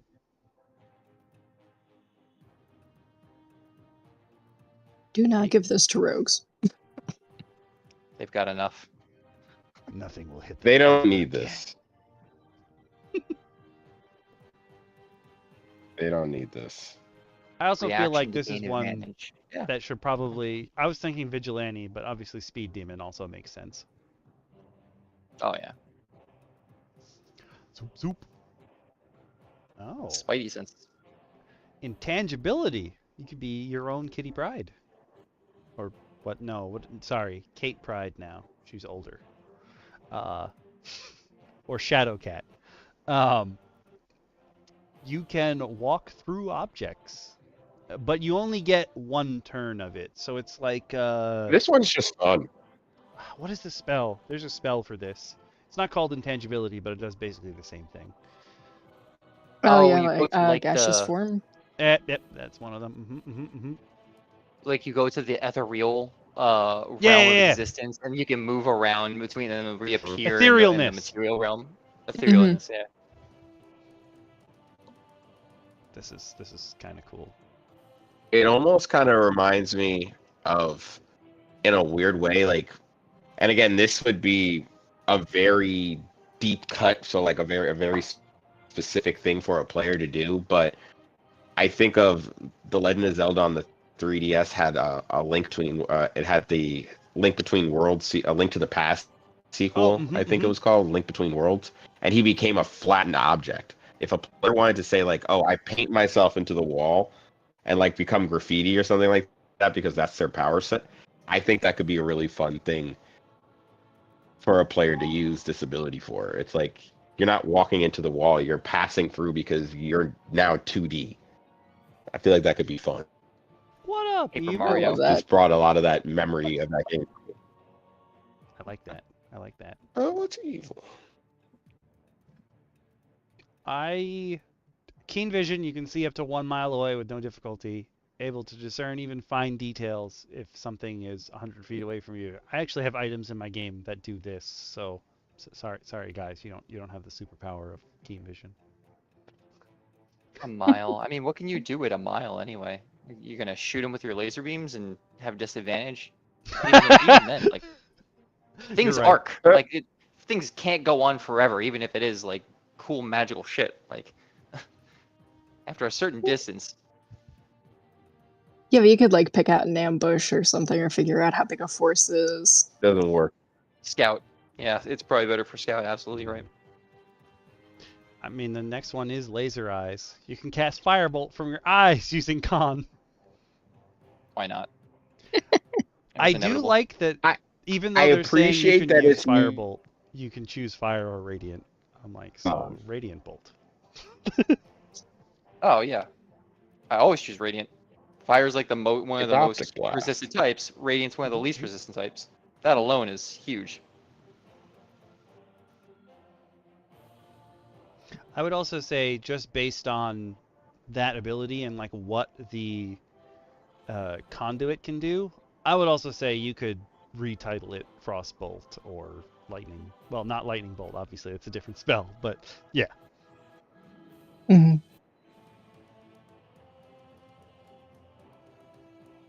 No, you can't. Well, I mean, if you want to get crystals implanted in your eyes, maybe. Grimbo asked if his character can have laser eyes. But then you're permanently blind. 'Cause you have crystals in your eyes. Yeah. Your teammates Yeah. just have to steer you and like tilt you If you want towards to the turn enemy. into little, if you want to turn to little Uzi in your campaign, feel free to slap those in your eyes. But I will absolutely take away your vision. Like I'm sorry, but you're blind now. Oh, that makes me think of the Inquisitors from Mistborn. Oh. I'm Oh not yeah. in the universe. I think we have some people here who are. That's one of those Basically, book the- series Yeah, that I there. know I will read. VF is big. Yeah. Don't read Mistborn. It's like a cool concept, but it's like my least favorite series of his. The Cosmere.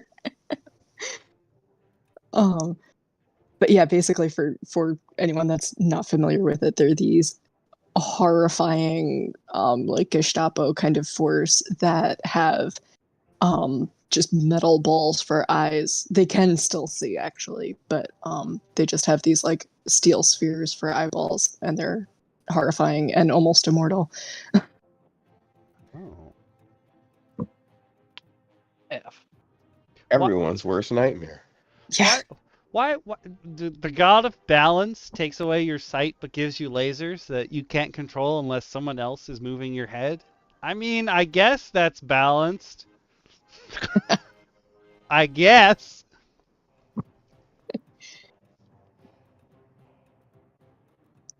Brando Sando books. Oh, is that the author? Yeah, Brandon Yeah. Sanderson. Yeah, Brian Sanderson. Oh. Now, launching maneuver is. You want to be the Hulk? It's cool. I definitely see it being fun, but I also feel like it's another.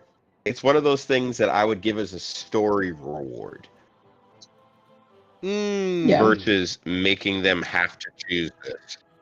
Like they found that they are just that. Like they did get a nat 20 on like an acrobatics check, and like boom, you get gifted this because you've just blown your like you used all your energy and like this bout of strength. You learn that you're just that strong. There you go.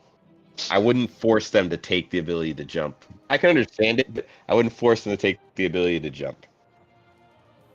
Yeah. Sorry, As a Like it. bonus I'm laughing action? at Grimbo. He said, "You guys just decided that having laser vision makes you blind." Yeah, for you, yes. I'm not. In I your mean, let's all made current up. imagine way world around it. situation, yes. Yeah, I I feel would like this also would be give. cooler- No, you go. this would be cooler if the rules on jumping heights in 5e wasn't already so broken. Yeah. I still don't understand. I'm like, whatever. Roll, do your roll. Sure. Yeah. I'm not counting feet. Don't care. With the high jump, 5-6 feet, maybe. So this would 5x that. Vertical distance, long But distance. why wouldn't you just take flight? Yeah. Well, this does give you a free grapple, though. I mean, it's a bonus action. You can grapple someone. Yeah, this part's pretty crazy. If you impact a creature during this movement, so maybe before or after, that's up to your discretion, you can attempt to grapple them as part of the same bonus action. So a bonus action to jump 30 feet in a straight line in any direction, grabbing someone either before you go or after you go. Attempt to grapple is, I guess, a strength check. And you continue moving with them and just take them along with you. That's crazy. I would, even though it doesn't say deal damage, You become Zengi. if you grab someone's face and you jump 30 feet like into a wall and you slam them, I'm giving them that damage, man. Yeah. Why? Yeah, no. You're taking damage for that. Because I am both impressed and thankful. Okay, this is specifically for DM Bacon and Grimbo, because I think you're the only two who have done it so far. But in our campaign, DM Bacon's character has... Are you still wearing the boots that let you boost 30 feet in any direction? Oh, the flame burst, the custom magic item. As long as it's not attuned, I probably still have it, yeah. One time we had Bacon's character bounce off of Grimbo's shield because you can go in any direction. It's just a burst to propel you. Like, if you guys want to grab someone and shoot them off that way, almost like a third-party fastball special, I'm down. I'm down.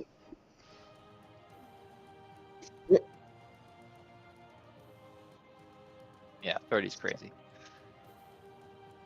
All right, we beat this one. We launched, we grabbed it, and then we beat it to death. What's the next one? I would say, though, I do have one note for that I forgot all about. If you want to grapple someone at the end instead of the beginning, and you just slammed on top of them, I'd make them go prone. They're probably going to be prone anyway if you just slam their head into a wall after flying 30 feet, though.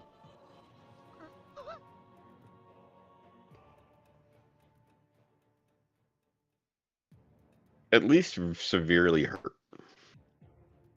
Right. Yeah, like you have a concussion. You could use Fate Forge actually has, they call them wounds, but depending on where you get hit, if you take more than half of your total health damage in a hit, you get a wound. And depending on where you're hit, something weird happens. Like if someone hits you in the head and causes a wound, I think it messes with your perception, and you have I think you have disadvantage on checks that involve like fine motor movement. I don't use those things though. That's too complicated. It's hard enough to get someone to read their sheet. This wouldn't they even try to veil the source for it. Maximum effort. Whenever you make a strength check or saving throw, you can replace whatever value maximum effort is with the value equal to your con modifier plus half your empowered level, rounded up. Oh. So you at the impossible level 20, you can have essentially in the most to meta it for a moment, the most optimal you could have is just a straight D20. It's just a straight 20. You can, it's not an entire impossibility to somehow beat out a plus 10 on your con. Like max with magic items. This is kind of the same as crap. It's a bard ability where they can never score any lower than 10 on a charisma based check. I can't think of what it's called. Oh, when they just Must be a reliable talent. That might be a rogue thing too. Oh, yeah, that's one too. It's almost a better version of that because if you have magic items that bump you past having 5 as a mod, then you're probably doing pretty well. You're never going to fail them checks. Yeah. I do have a note that's like when you're that high level, you're probably not failing checks anyway, but this guarantees it. Every single one. There's not a lot of things that have just like passive. You can always use this. It might be a bonus action, it might be a reaction, or what's for short rest or long rest. This is every single strength check or strength saving throw you make. You can just replace it if you feel like you have to. Even if it's a natural 1. Yeah. Right? I just realized that. Whatever value. That's one of the probably the biggest changes is like natural 1 is a failure no matter what. If you change a natural 1 to even like an 8, it's still not as bad. In theory, or at least in RP. I didn't realize that until you started saying it. I was like, oh, he's right. It doesn't say it doesn't work on natural 1s. That's cool. Maximum effort. I got you. The next one is kind of cool because Momentous Tackle is once per turn. When you successfully grapple a creature, your movement speed increases by 10 feet. As long as you keep moving. So that's kind of cool if you're just charging forward. You could Momentous Tackle into launching maneuver. Do you think? I was gonna ask if you would let those combo. If you'd allow those to interact with one another? Because that's probably the most effective way. To me, right there, that's the most effective way to use it.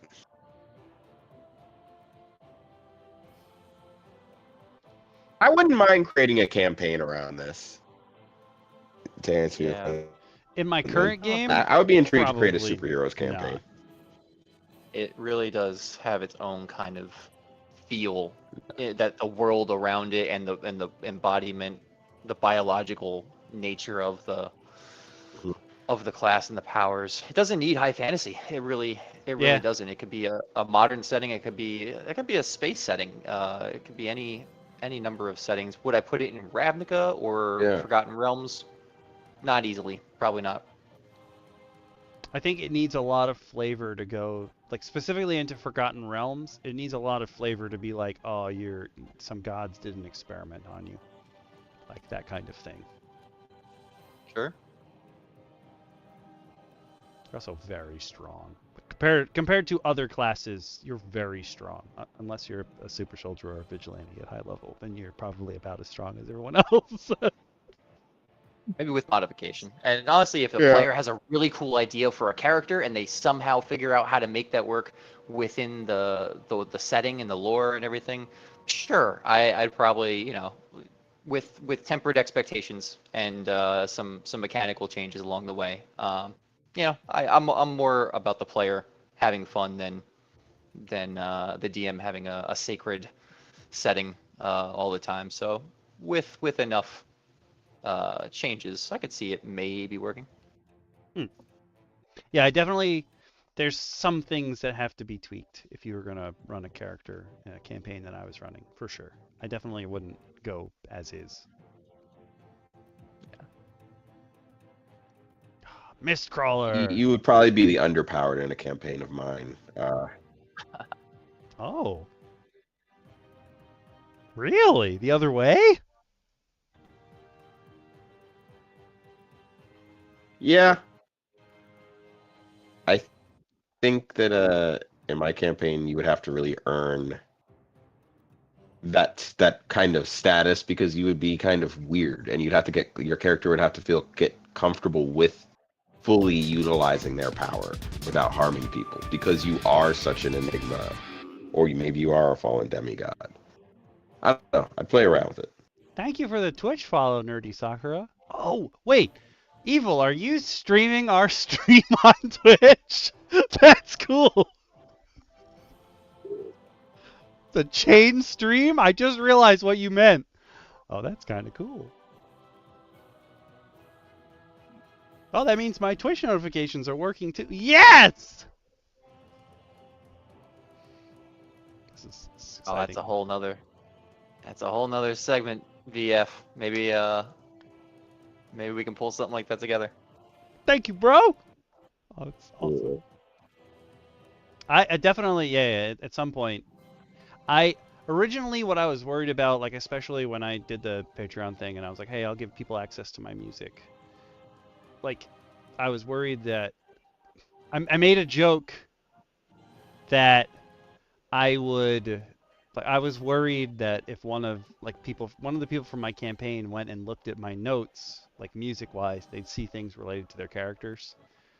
Or if I did other things, you guys would see things related to the characters. But so far, the only thing that's on them notes is something that already happened for Bacon's character, so I'm not really that worried about it.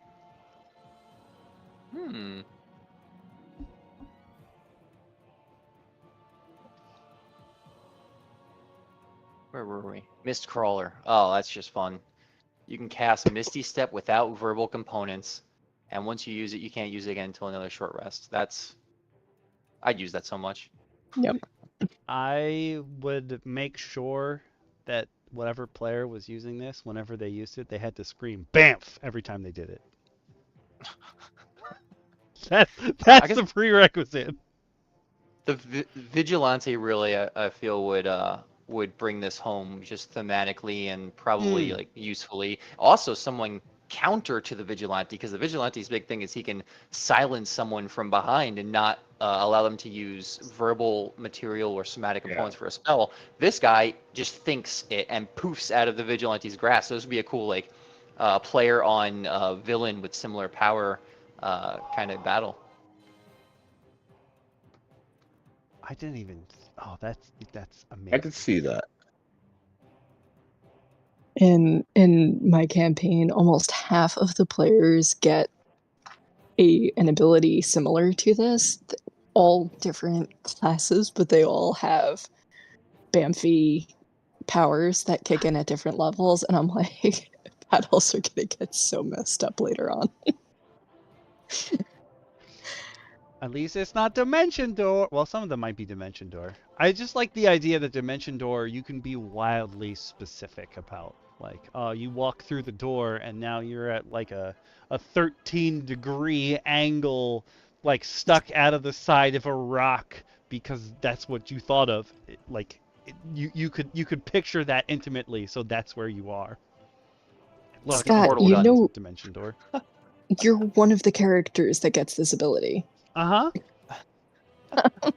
I have in Bacon's character in Bacon's campaign, my guy has 2 ways to dimension door. That's right. You got a cloak, Montebank, and then an astral staff. I'm all over the place all the time. As I if can you also couldn't move run enough so far. as a monk. Yeah. Yeah. And then I took a feat to get even faster.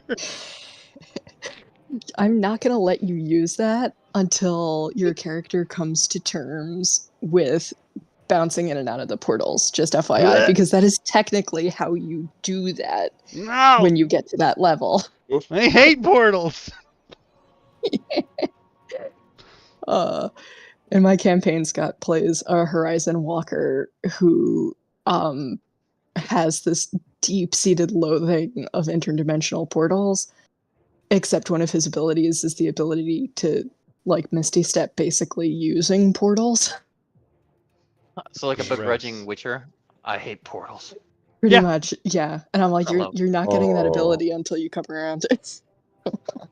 My familiar had to calm emotions me to get me to walk through a portal in the last session.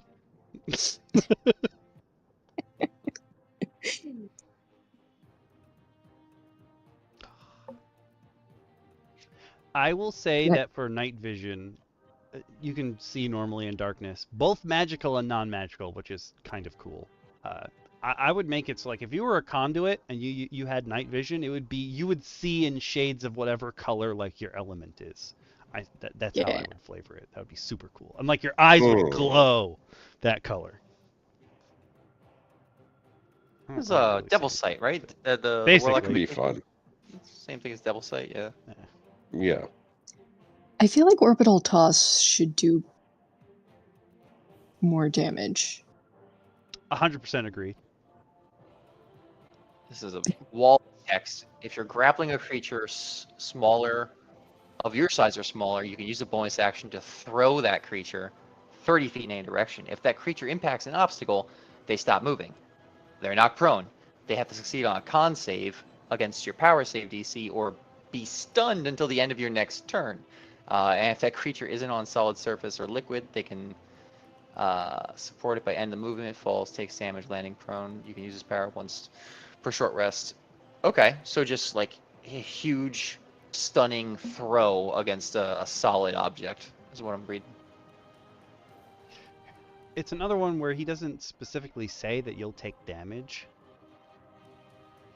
but like, I'm gonna make you take that damage. Yeah. You're taking it. I think that's fair. The stun, though. Now that I've played a monk who has stunning strike and I can use the key point to try and stun something, like, I didn't realize how powerful stunning something was. Yep. Insane. So good. Perfect landing is cool, but also it's a beautiful thing. Featherfall. Yeah, Like, it's like literally any magic token in any magic shop. Yeah.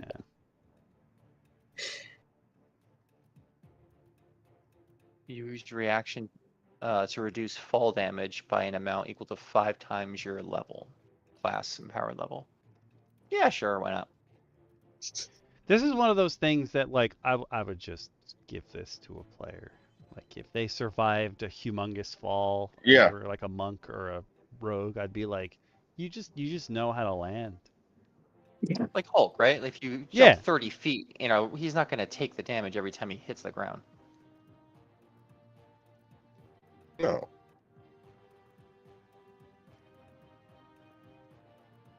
Yeah, he's definitely not hurting himself. The next one, Persona, this is for Ace. I'm gonna make Ace watch this portion. This is for Ace.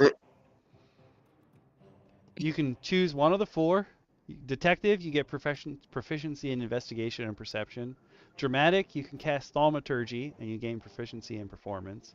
Heroic is you get proficiency in insight and persuasion, and villainous is you gain proficiency in deception and intimidation. I would make sure that like some creature or aura like pops out of you whenever you go to use one of these. It's versatile, or at least in the choice that it gives you. There's the feat with skilled. You get proficiency in three abilities that you don't already have it in. This kind of gives you, something and something else specifically and thematically. I like the option. I'm a little weirded out that only one of the options contains a cantrip. Yeah, might as well just have them all do a cantrip and. It makes and the a most sense, though. Yeah, it does, because Yeah. you're being dramatic. Oh my god.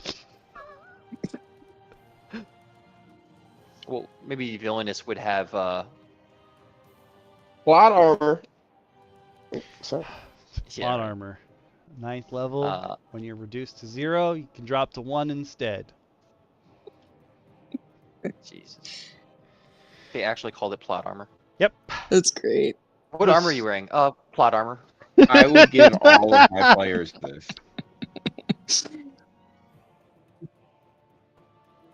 In my notes, I have. This is just. I I'm just feel staring at the chat. like I would just give this to my players for fun. It's like relentless horde, the zombie ability, right? You just nope. They're undying. I forget it, but the zombie just comes right back up, and you just got to keep whacking it down, hoping it stays down. My note for plot armor is: there's a player in my campaign that thinks everyone has plot armor. ...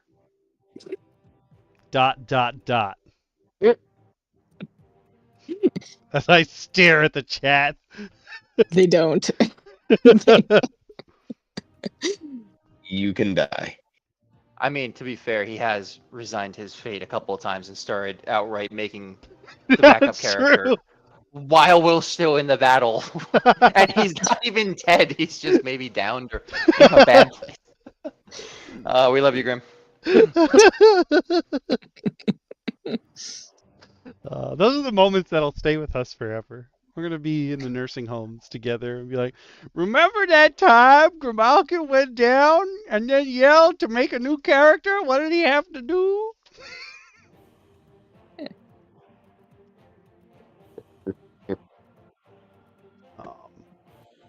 Next up is Propulsive Critical.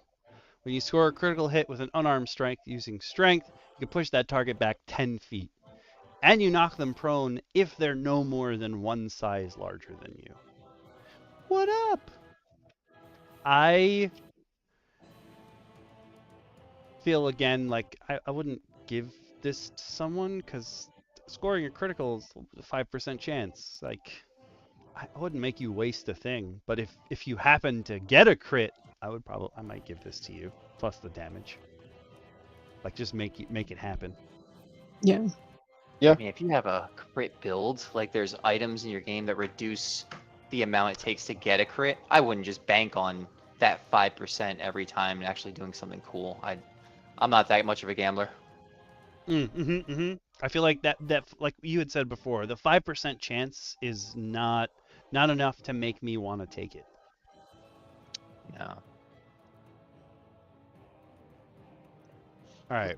We have one more page, but I know we're approaching close to end time, usually. Do you guys want to call it for tonight, or do you want to go through the last page? How many are left? It's is it both columns? Yeah. There's more on this page than there have been on all the other pages. Oh my god. Everything is much shorter. Like, he just kind of at the end was like, I don't need to write as much.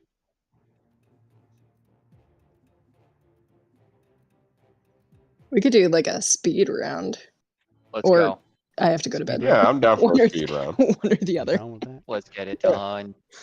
No, I am down. I'm down for a speed round. The chat's down for Let's last page. Let's go. But to answer your question, I don't know how many parts it's going to have, but if we finish this page, we're done with the first document, but he does I think have we can get through the empowered second document pretty. Yeah, the second document is much faster. So we're going to Bonus start off features. quick. Pure Smite. You can add a roll of your Pure Strike. Pure Strike. That I can't even. Wow, I failed the speed round already. You can add a roll of your Pure Strike die. Oh my god! When determining the extra damage for a critical hit. So basically, you get another die added on as opposed to just the double die that you would have had already. For crits? Yeah. Again, Get the fuck out. again, Yeah. I might have just given this to somebody on a good day. Yeah, like if you have Yeah. DM inspiration, bam, done. Yep. You hit him really hard. Next. Yeah. Quipping expertise. You could cast Vicious Mockery using Charisma as your spellcasting ability. I would make this con just to. There's too many stats for this class, but Yeah. Vicious Mockery. I mean, you really got to have some goods because you can't just bard, do the same old bard mockery. You got to have something thematically that you're making fun of them Yeah. in the I can see cooler that, I way. can see that. You gotta roleplay it. Yeah. Rending strength. Oh, Instantly crush, bend, break, or snap an object with your grasp that is not magical. For larger objects, destroy a portion of it no larger than a 5-foot cube once per short rest. this is Okay.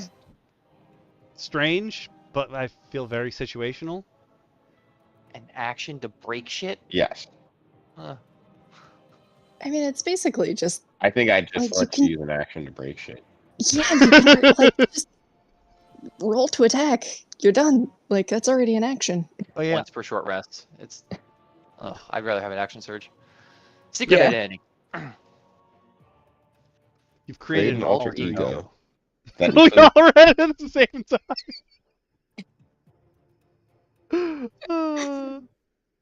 I'm not making you taking a feature to have a secret identity. Just This is maintain the a secret background. identity. Yeah, this is Yeah, your I think- background. Yeah. The spy. I think the 5e spy background. Yeah. Yeah. The only Shatter cool shock. thing about it is that you become Superman. You put your glasses on, and if no one saw you do it, they don't know who you are anymore. I'm like, you could just roleplay that. Yep. It could be funny. I would Heck use it for the yeah. comedy element. Shatter That's another. It's another tough tool. Yep. That's what I'm calling those. Yeah. No, that's accurate. As an action on your turn, create a shockwave around you, punching the Sidekick. ground within 5 feet. They got to make a dex save if they are your size or smaller. Otherwise, they're pushed I 5 feel like feet you away. would use the other ones, because the other ones have bigger range. Yeah. Yeah, screw this. Oh my Sidekick. god. This is just amazing for the fact that You it get a really sidekick. plays on the thematics of like sidekicks being totally entertaining. Mm-hmm. And it's one friendly creature, so it could be anything. Could be your sidekick. Oh my god, a possum. But the This- weird thing is Yep. you share damage. So like if you're sidekick, if you're just like, yo, the squirrel's my sidekick. If you share any damage with that squirrel, it's dead. Yeah. Yep. Does the psychic have any say in this? We have to, a bear doesn't want to be your psychic. That's Nope, true. just It says doesn't we say. can designate. I guess it has to be friendly.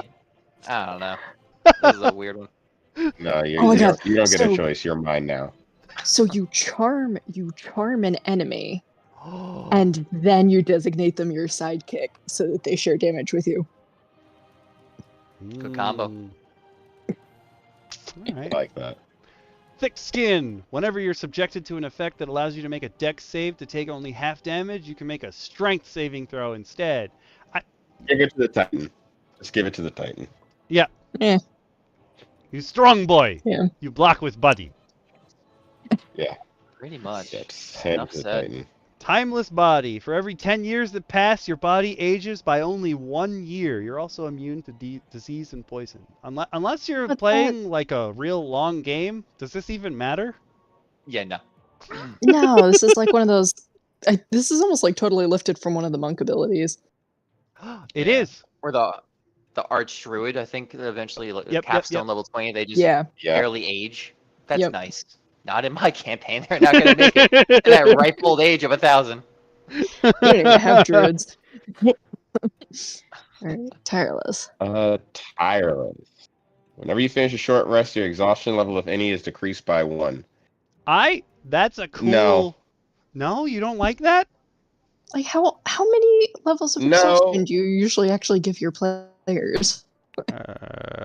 Real one question. of our player, our Goblin Slayer had 4 levels of exhaustion at one point.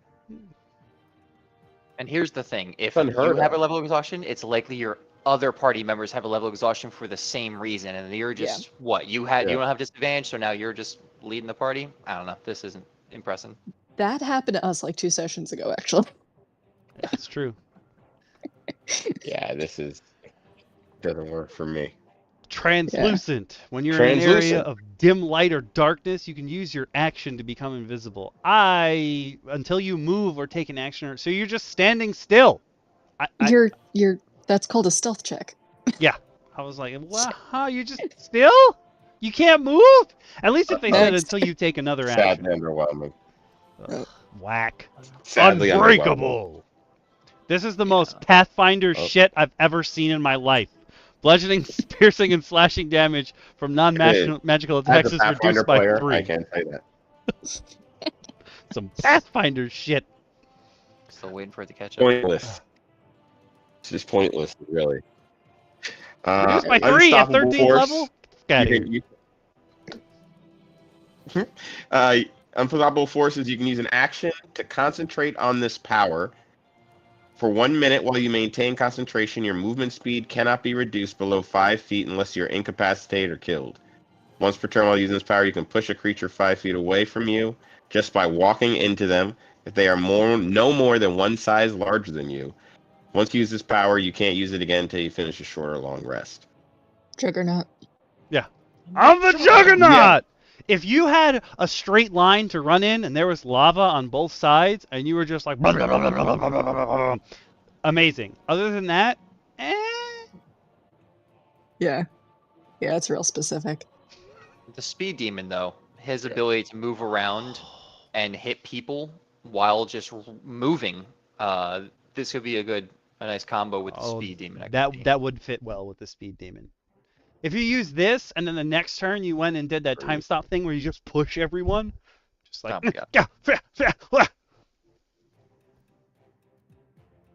unyielding. Cast heroism on yourself. I don't know what heroism does. I mean, I have a general gist, but let's look up heroism. It's just like a standard super buff. Yeah. You're immune to being frightened. It's like a greater bless. Yeah, and you get 10 hit points. Oh, okay. It's cool. It's almost the same as there's a trait that monsters can get. I think for them it's called Second Wind, where sometimes it comes along with like you can't be frightened, but it's basically just like once per day they can be like ah, and it gives them temp HP. There's also, I think one of the fighter backgrounds has a thing, maybe it's clerics, I can't remember, where like if they give like an uninterrupted 5-minute pep talk, it gives basically everybody that for like a half an hour or something. Valiant that was like soul. painfully vague, but yeah. No, it makes sense. I get it. Valiant soul. When you gain this power, choose either the charmed or frightened condition. Why not both? Just give me both. You have advantage on checks and saving throws you make to avoid the chosen condition. Just give me both. I'm a hero. I'd say fix it and make it. Add a level cap, maybe level 9 or something. If it's both. I don't know. True. Yeah. I'll accept that. Vice grip. Vice grip.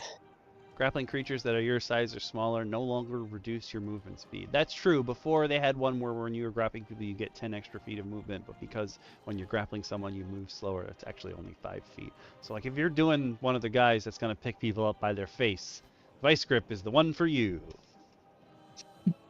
But a bunch of those other things about like shooting 30 feet in a direction or whatever specifically already said grappling somebody along the way didn't reduce the movement. True, very true.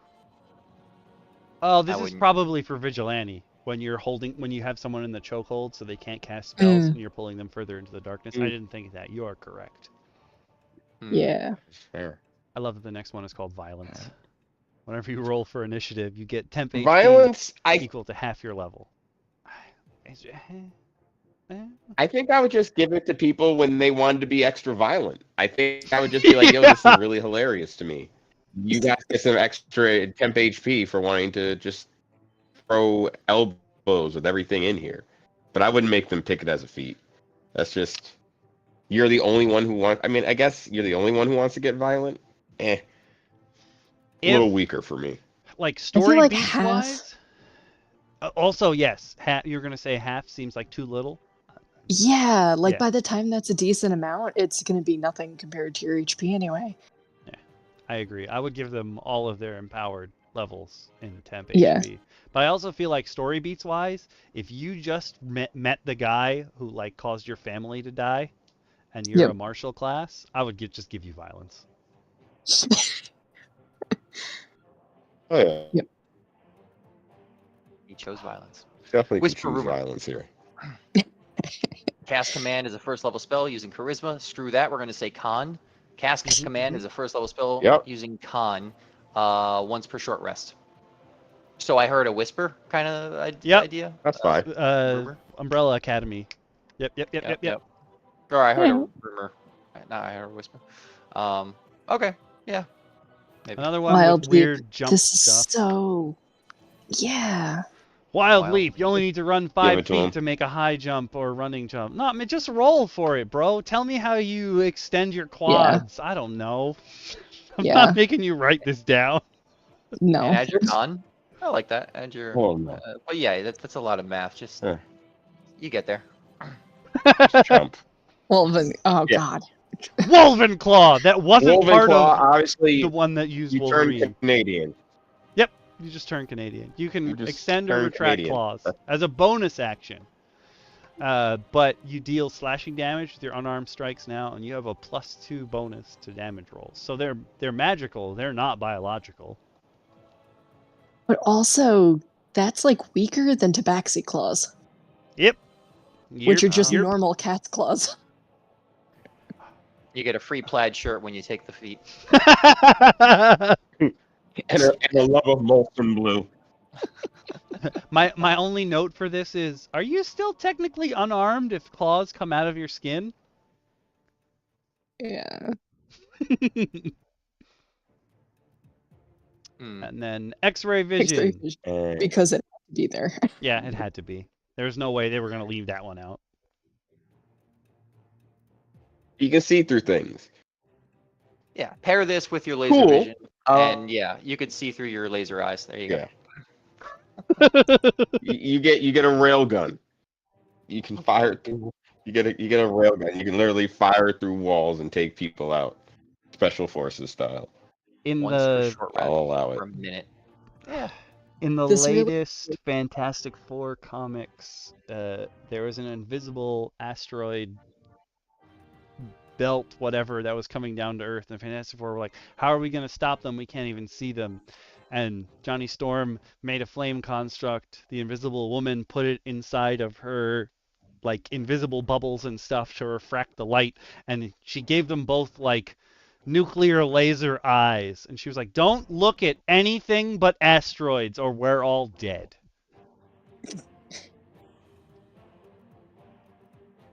Interesting. I have so many questions. Yeah.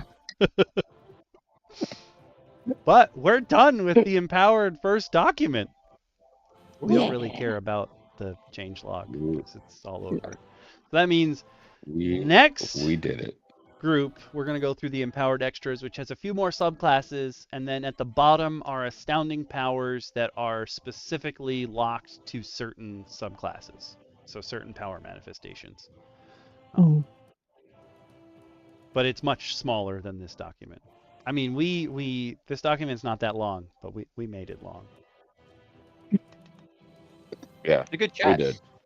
Nothing else, it encourages me that we could totally freeform, around a central theme. But our experiences, our campaigns, to VF's point, kind of, what we are using instead of maybe theoretical things we'll probably never use in our lives.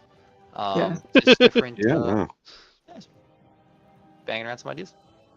I'm gonna put this up. One of the I'd definitely questions love I to had hear that. asked last time was whether anyone would be interested in gaining access to my D&D repository, which is where I keep all the homebrew that I would allow people to use in a campaign. And I have put in some of the feats here. That's one of the reward things that I'm thinking about doing. But that's what Yeah. I've been editing. That's up to you guys. If you think you would be into that, I will put it in one of the reward tiers for Patreon and YouTube. Sweet. That was good. This was fun. Thanks. You guys are fun. Good stuff. We were asked. Yeah, who else listen, was it's always a talking. good time. Absolutely. Okami, you want to lead us off? We'll reintroduce ourselves in the order just to round it out. True. I'm Okami or Scott. You can call me whichever. If you've been on my channels for a while, I go by either or. But on this channel, usually people just call me Okami. I don't mind if you call me Scott. That's fine. And I gathered some DMs together to talk about supplements because I have a lot of bookmarks and I buy a lot of books, and it's fun to talk about them with people. Hell yeah. I've been DM Bacon, and I love TTRPGs. That's all I got this one.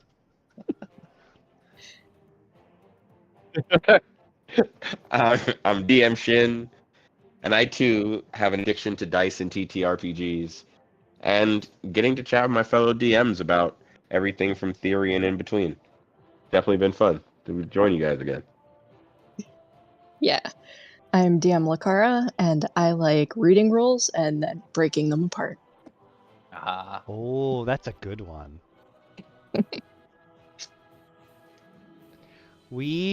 I do know my bad at the beginning. We actually had a dry run because I didn't realize there's another button that I have to hit to start the stream. That was my bad. But I also see that we dropped frames at some point, but being that it's mostly a static screen, I have no idea what dropped. It also says 0.0% because we've only lost 142 frames. So for like 2.5 seconds, since I'm running at 60 frames, we lost something somewhere. I apologize for that. It was pretty close to You on didn't point. start the fire. Great work, Okami. We'll keep getting better. Yeah, it's fun. Yeah. Are you guys It's and a gals process. free next Monday? No, you're not, Lacara. Right? No, I am not. I will be out of town, but I'll be back the next week if you guys have more lined up. I might take a breather too. That's fair. This is good. We finished the first document. I'm happy. You're right. I got to figure out a way to stream on both, but then I'd have to watch both chats. Oh, that's gonna be rough. Multiple monitors, Well- man. You have to use your eyes. What I specialize in. My You have to special upgrade to the new world. I went to Piano Knox's house. He actually let us inside for the first time in literal. He let me inside for like the first time in literal years. And his setup is he's got his computer on the floor, like right next to what is serving as his bed. And he's got all the setup there, and he's got 3 monitors on the floor. And I was like, I don't even have 3 monitors. How do you have 3 monitors on the floor? Talent. Dedication. So I guess that means we're going to take a break next week, but we'll be back in 2 weeks with the Empowered Extras. I'll give you a little sneak peek as to what the first one is. I want to play the theme song, but I'm pretty sure it'll get copyright struck. So I'll just start you off with.